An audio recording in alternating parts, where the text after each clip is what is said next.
Hey gang, Scott with the Scott Gertner Group, and for our regular viewers, this is a follow-up presentation. Last one we did was with Alan over at Arizona Silk Flowers, and he mentioned an amazing thing that he did for the tea room in Carefree. So we're here today, by the way. Notice these? This is very British. I'm British. I would be doing the accent, but I don't want to make you ill. But anyway, we're up here in Carefree. This is an amazing place. We want you to come in and meet Joe because you are going to love this place. You don't have to watch The Crown to see it, but it would help. Come on in.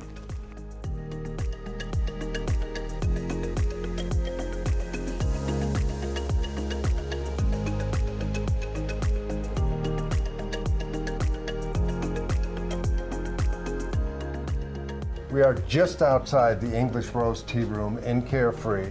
We're out here because I want you to get a good view as we go in. Before that, meet Joe Gemmel, who's been the proprietor of this for 20 years now? That's right, Scott. Thank you. And it's a pleasure to welcome you all up to the tea room in Carefree, our English Rose tea room in the middle of the desert. Yeah. Why don't I show you around? Come through. Wonderful. Your Majesty? This is Her Majesty. Obviously, I'm sure most of you are very familiar with her. She takes pride of place in our tea room, and people have certainly used her as a photo opportunity over the years, together with our new flower wall that we have here. That's a very Instagrammable moment. And if you come through, I'll show you the rest of the tea room. These are the flowers we spoke of. Yes, this is the magnificent tree that Alan and his team put together from Arizona Silk Flower Company in Scottsdale. And you can really see how it just grounds the whole interior decor of the tea room. It creates a magical space. The roses look so real, and you can dine underneath the twinkling lights and roses of an English rose tea garden. That's perfect.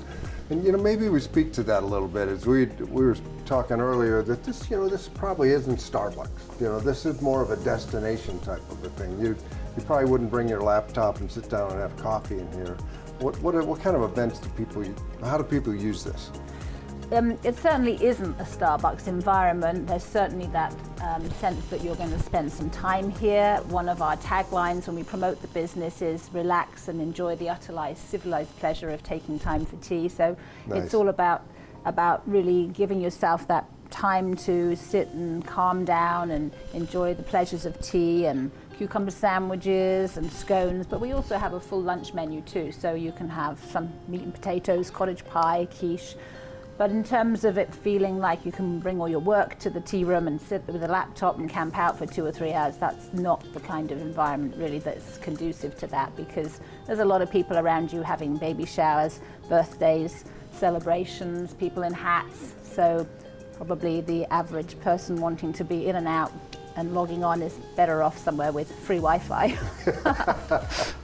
So you don't have free Wi-Fi? We don't have Wi-Fi. Okay, there you go. But we're at, where are we? We're just after Thanksgiving here. Does this have a bit of a holiday? Do people tend to come up more around the holidays? We do, yes, and we have certainly gone overboard and decorated more than perhaps normal with a lot more twinkle and sparkle, hence the sparkles this morning for the festivities. But yes, the tea room has been very well known as a place people want to come to mark certain celebrations. And having been in the community for the best part of 20 years, there's a lot of tradition in there too. So once people come once, they tend to come back year after year and celebrate similar occasions. I can see that. And speaking of the 20 years, you're kind of pretty impressive wall back here of some great accolades over the years. Yes, thank you. Over the years, we've tried to really embed ourselves in the community, and we also have a lot of involvement and interest in our royal family. So whatever they end up doing, we try to ride the coattails. So with royal weddings and baby showers and different celebrations, we've tried to do something similar at the tea room so that people feel that they're a part of it and they're not just, disconnected by being so far away. This looks like exactly what I would have pictured in a tea room.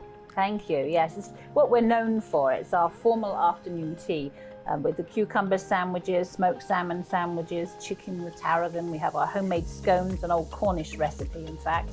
And then the pastries or pedophores, we show a lovely selection of macarons, Victoria sponge cake, which was actually a cake designed for Queen Victoria. This one's fresher. Then we have lavender cookies, coconut truffles and chocolate strawberries, of course. And that whole ensemble is known as our formal afternoon tea. And you can have any part of that, just the sandwiches, just the scones, the whole thing. Or you can have a regular lunch. We also have lovely salads, quiche, cottage pies, homemade soups. So you don't have to do the whole formal experience. You can just come for a cup of tea and a piece of cake if that's what you fancy. Nice. Not being a tea drinker, you look like you have an amazing assortment of teas.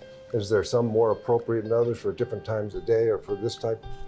I think it depends a lot on personal taste. People that aren't really tea drinkers, and I have a lot of those that come into the tea room, aren't really sure what to pick, tend to prefer something with a flavor, because ordinarily if you talk about tea, you think about grandma giving it to you when you weren't very well and it was strong and had honey in it and you didn't like it. So we're trying to steer people away from those when you were sick you drank tea and think more about all the different wonderful flavors there are. And there's lots of fruit flavors. We have a beautiful rose tea, blackcurrant teas. Currently we have a tea called London Fog.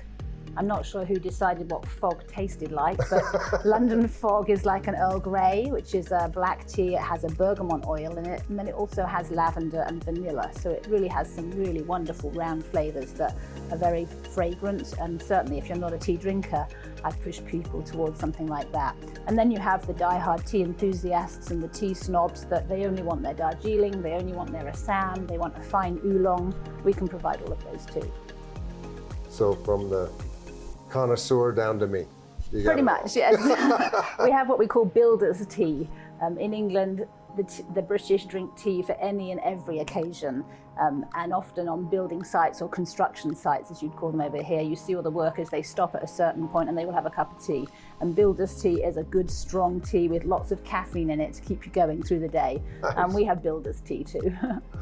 And then we talked a little bit, there's an event coming up that we might want to come back for. Is it the Downton Abbey movie or something? Yes. Everyone's really excited that the second Downton Abbey movie is going to be coming out. Originally it was slated for Christmas and now it's going to be middle of March. So early March we're actually having a Downton Abbey extravaganza where people will come dressed in costume. We'll serve a Downton Abbey style afternoon tea. We'll have cars outside from the period that people can pose with to take pictures. Lots of photo opportunities. Play the music. It'll be a real wonderful experience.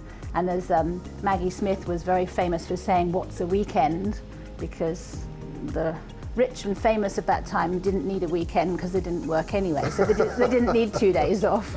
So we're doing a extravaganza over a weekend, partly to kind of make that point that you can come and play here for the weekend. Brilliant. And you can come here and play for a weekend or for weekdays. I'm sure a lot of people see this that are in town just visiting and stuff. We come up here and then we really may come back and do that. If you like Downton Abbey, this sounds like it'd be a great kickoff for that. And that's in March, is that? Early March. Early March, so watch for that too. But thank you so much for having us here, and maybe we'll see you in a couple months. Thank you, Scott. I really appreciate you coming up this morning. Thank you. Thank you, Joe.